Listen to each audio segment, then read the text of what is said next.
రాజా Raghuvanshi murder కేసులో ఎన్ని సంచలన విషయాలు బయటకొస్తున్నాయో తెలుసా? సోనమ్మే చంపేసింది అని తెరపైకి వచ్చిన తరువాత కుటుంబ సభ్యులు ఇప్పుడిప్పుడే రియలైజ్ అవుతున్నారు. ఏం జరిగిందంటే అసలు ఈ హనీమూన్ మొత్తం ప్లాన్ చేసింది సోనమ్మేనట.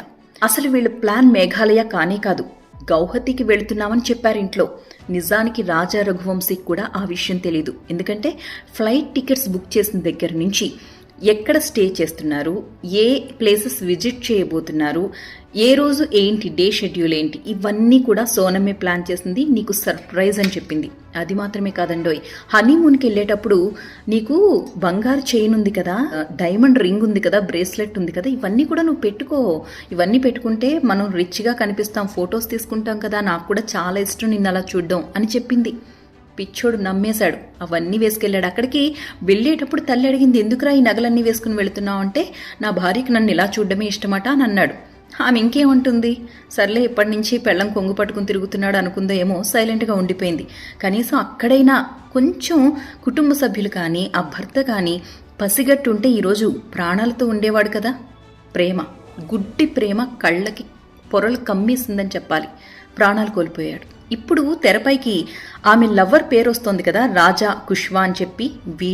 వీడే మెయిన్ మర్డర్ వెనుక స్కెచ్ గీశాడు. సోనంకి సలహాలు ఇచ్చింది, అంతా వెనకుండి నడిపించింది వీడే అంటున్నారు.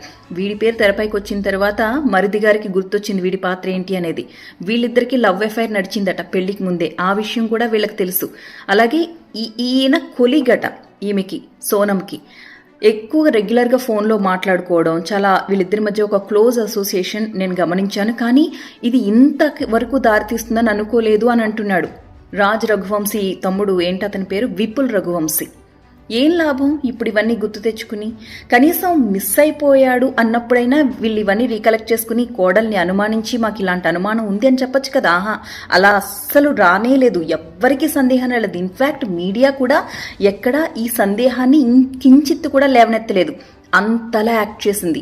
సీసీ ఫుటేజ్లో వాళ్ళిద్దరూ కలిసున్న, వాళ్ళు తిరిగిన 2 రోజులు, హనీమూన్కి స్టార్ట్ అయ్యాక 2 రోజుల తరువాత కదా మిస్ అయింది. ఆ 2 రోజులు వాళ్ళు తిరిగిన వీడియోస్ చూస్తే ఎవ్వరికి డౌట్ రాదు. అండ్ ప్రీ వెడ్డింగ్ షూట్ కావచ్చు, మ్యారేజ్ కావచ్చు, ఎంత అన్యోన్యంగా, ఎంత చక్కగా, ఎంత ప్రేమ ఒలకపోసుకుంటూ ఉన్నారు.